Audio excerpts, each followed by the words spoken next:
So, good afternoon, everyone. My name is Rebol, and I'm here to talk about Polkadot 2.0. It's actually not an official term, 2.0, but there are so many things happening on Polkadot right now that we just ended up calling it Polkadot 2.0, which I think reflects the entire roadmap pretty well. Now, who am I and why am I talking about this particular topic here? So I'm running Harbour Industrial Capital, which is a private VC fund based here in Hong Kong. We've been around for 3 years. And I should also say we're like purely a private fund, so all the money in there is either mine or that of our LPs. We don't get any funding from the foundation, so everything that I'm saying here today is really only my own view and does not necessarily represent the view of the Polkadot Foundation or of Parity. Having said that, we're very much focused on Polkadot, so that's why I decided to focus this particular talk on Polkadot. What we're going to talk about here is, first a few minutes on the tech update. There are lots of things happening here. There are all some pretty funky acronyms or like funky words such as core time, core jam, or beefy, which I'm going to try to break down a little bit in the short time that I have. And then we're going to talk about new narratives that are emerging that are getting enabled by Polkadot 2.0. So we're going to talk a bit about DePIN, about the DAO economy, and about gaming. All right, why the change? Well, for that, you kind of have to go back to Copenhagen last year. We were there as well. Here you see Gavin Wood presenting in front of a napkin that he just drew that morning, laying out the vision for Polkadot 2.0. It kind of became a little bit of a meme sense. But it's really a big vision, right? It's all about like turning Polkadot into this decentralized supercomputer. So what are like the elements that constitute what someone might want to call Polkadot 2.0? The first big change is a transition from parachain auctions to agile core time. Now, this is something that I'm particularly interested in because at Harbour Industrial Capital, we've been focusing very much on parachain auctions. We have supported like other projects in winning a parachain slot and getting some of their tokens in return. So this is a change to our business model. If it's all been going so well, then why the change? Well, I think parachain auctions were an extremely important thing in the development of Polkadot, right? Because it's about bootstrapping the demand for block space. One of the big disadvantages, however, was that the parachain auctions constitute a pretty high barrier to entry.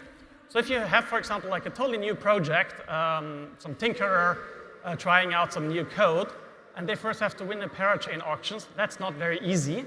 So this barrier to entry was always there, perceived or real.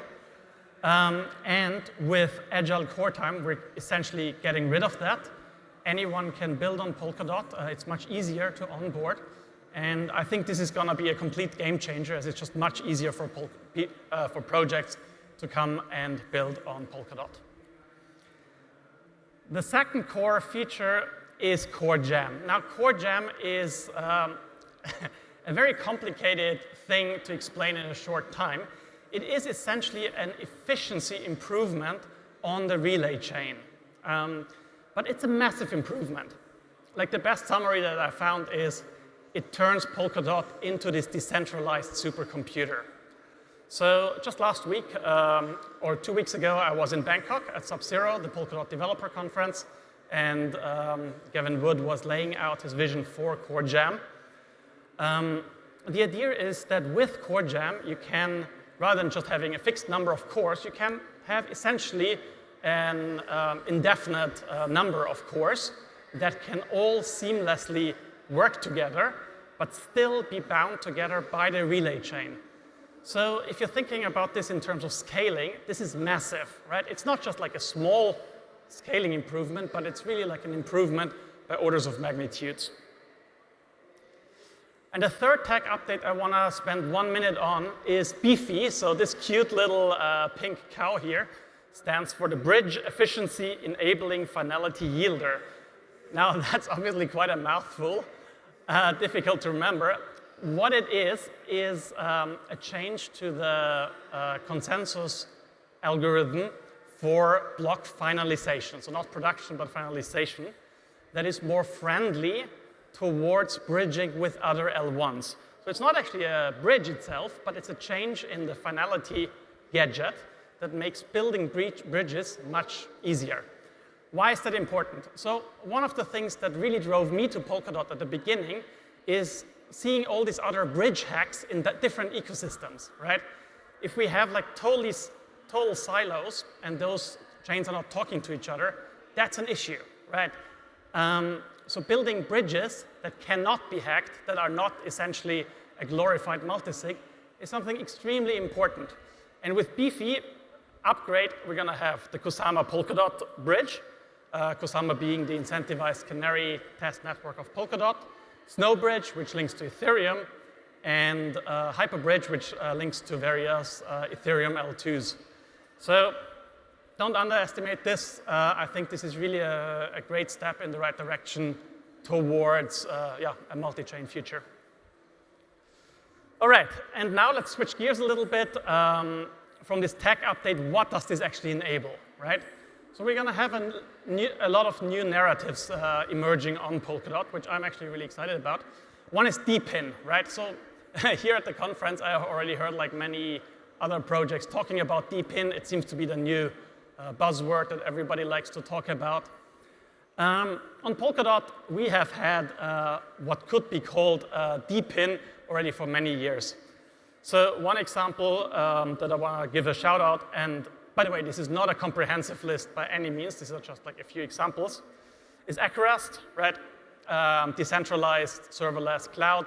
They're a Polkadot parachain, and it allows essentially anyone to turn their old smartphone into a server on a decentralized cloud.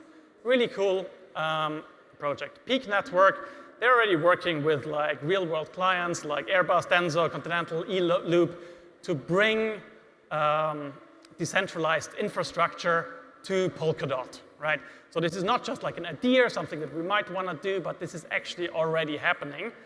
And all this kind of new narrative around DPIN that is now suddenly emerging, like this has been built out on Polkadot already for many years.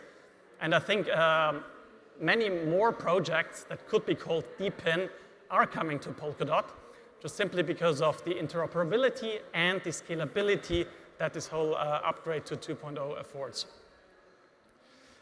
The DAO economy. So I sometimes like to think of Polkadot as the world's largest DAO, which I think is a pretty apt description.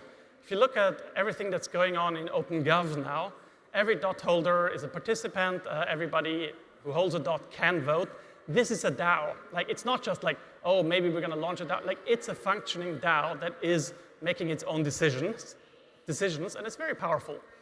And so I think Polkadot has a thing or two to teach the world about DAOs. This project that I put up here on screen here, InfArch, they are essentially allowing anyone to build a DAO super easily, plug and play, right? They are also a Polkadot parachain. And any organization that you can think of can build a DAO with them. One example would be a school board, right, where members can vote on what to teach in their curriculum, right? Another thing could be an investment DAO. So lots of different opportunities, plug and play DAO building. And again, this could lead to massive scalability of various projects. Okay, and the last slide that I have here, the last narrative that I want to highlight that is getting enabled by this whole new Polkadot 2.0 is gaming, Web3 gaming. So Mythical Games last year just announced that they are moving to Polkadot. It's just happening now, they're just migrating. If you don't know Mythical Games, you probably should. They're a very OG game studio based out of the US.